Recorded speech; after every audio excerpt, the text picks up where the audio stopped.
मैं रेडी हो रही थी एग्जीबिशन जाने के लिए। मैं और मेरी सिस्टर ने मिलके ये प्लान बनाया था कि आज हम लोग कहीं बाहर घूमने चलते हैं।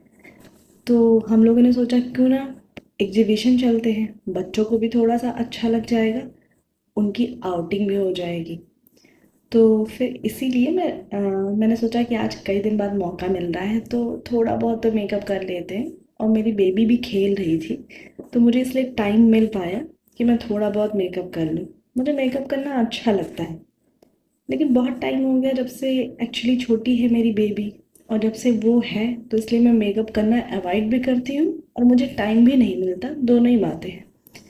तो आज वो खेल रही थी इसलिए उसने मुझे टाइम दे दिया, तो thank you to my baby कि उसने मुझे टाइम दे दिया मेकअप करने के लिए।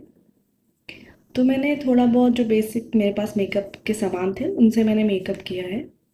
और मैं ज़्यादा कुछ सामान यूज़ भी नहीं करती हूँ। मुझे बस हाइलाइटर, ब्लश और आईलाइनर, लिपस्टिक, ये सारी चीज़ें ही कुछ हैं जो मुझे बेसिक तौर पे अच्छी लगती है। और इनमें से फेवरेट है मेरा आईलाइनर। लाइनर मुझे बहुत पसंद। और मैंने इन सब मेकअप के लिए ना कोई अलग अलग सा ब्रश नहीं रखा है, सिर्फ आई शेडो को अलग से लगाने के लिए ब्रश रखा है। बाकी मैं एक नॉर्मल मैंने ब्रश रखा है, उसी ब्रश से मैं हाइलाइटर भी लगा लेती हूँ, उसी से मैं ब्लश भी लगा लेती हूँ, और उसी से मैं कॉन्टूरिंग भी कर लेती हूँ। तो ऐसा शायद बहुत सारे लोग करते होंगे। आप में से कौन कौन ऐसा करता है प्लीज़ ज़रूर बताइएगा कमेंट सेक्शन में कि कौन से ऐसे लोग हैं जो मेरी तरह एक ही ब्रश से सारा काम कर लेते हैं। और आपसे बातें करते करते देखिए मैं रेडी भी हो गई हूँ। मैंने अपने बेबी को भी रेडी कर दिया है। और रेडी होने के साथ साथ मैं बीच बीच में काम करते करते रेडी हो रही थी ना मैं, कि बीच में उसको कुछ खिला रही थी, फिर उसे भी रेडी कर रही थी, फिर खुद भी रेडी हो रही थी। उसके लिए कुछ प्रिपेयर भी कर रही थी कि रास्ते में भी रख के लेके जाऊँ, कि वो वहाँ पे भी उसे भूख लग जाए तो कुछ खा सके। और देखिए मैं फाइनली रेडी हो गई हूँ। ये है मेरा फाइनल लुक। और मेरी बेबी तब तक अपने स्लीपर से खेल रही थी, उसे लगा कि यही पहन के चलना है। फिर मैंने उससे पूछा कि आप शूज़ पहन के चलोगी? तो उसने फिर हाँ बताया कि हाँ मैं शूज़ पहन के चलूँगी। आप उसका रिएक्शन देख सकते हैं कि उसने रिएक्शन में बताया हाँ मैं शूज़ पहनूँगी। फिर मैंने उसे शूज़ पहनाया, तैयार कर दिया, और हमने कैब को बुक किया।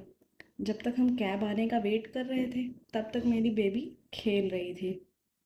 वो बीच बीच में अपनी मासी के पास जाके ये भी देख रही थी कि वो रेडी हो गई हैं कि नहीं। उनकी मासी का छोटा सा बेबी है, वो उसको भी ज़्यादा के बीच में बुला लेती है कि बाबू आप रेडी हो गए बाबू। तो वो बीच बीच में यही कर रही थी। और फाइनली हमारी कैब आ गई, मैं और मेरी सिस्टर और हमारे दोनों प्यारे क्यूट से बच्चे। हम निकल चुके थे घूमने के लिए, और देखते ही देखते हम पहुंच गए एग्जीबिशन। और मुझे और मेरी सिस्टर को ना बड़ा वाला झूला देख के तो इतनी खुशी मिलती है ना बचपन से। और स्पेशली मैं और मेरी बहन इसीलिए चाहते हैं कि हम वहाँ पे झूला झूल सकें। मेरी बेबी इतनी एक्साइटेड थी ना, वो सब कुछ बता रही थी कि इधर चलो मम्मा, इधर चलो, इधर चलो। फिर मैंने डिसाइड किया कि उसे मैं एक लेके एक झूले पे बैठ जाती हूँ।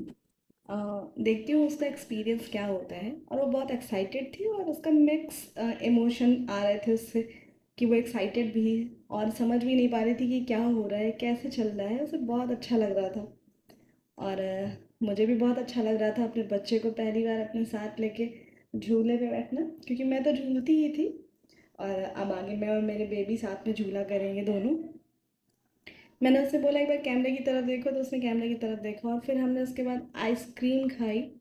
खाया तो हमने बहुत कुछ, लेकिन आइसक्रीम वाला वीडियो इसलिए रिकॉर्ड किया, जैसे ही मैंने आइसक्रीम खाई ना, मेरी बेटी को आप देख सकते हैं वीडियो में, वो आइसक्रीम के लिए बिल्कुल क्रेज़ी हो गई। उसका फर्स्ट एक्सपीरियंस था आइसक्रीम का। मैंने उसे कभी आइसक्रीम इसके पहले खिलाई नहीं थी, लेकिन फिर उसने मुझे खाने नहीं दी। उसने कॉन्टिन्यू सिर्फ उसी ने खाई है।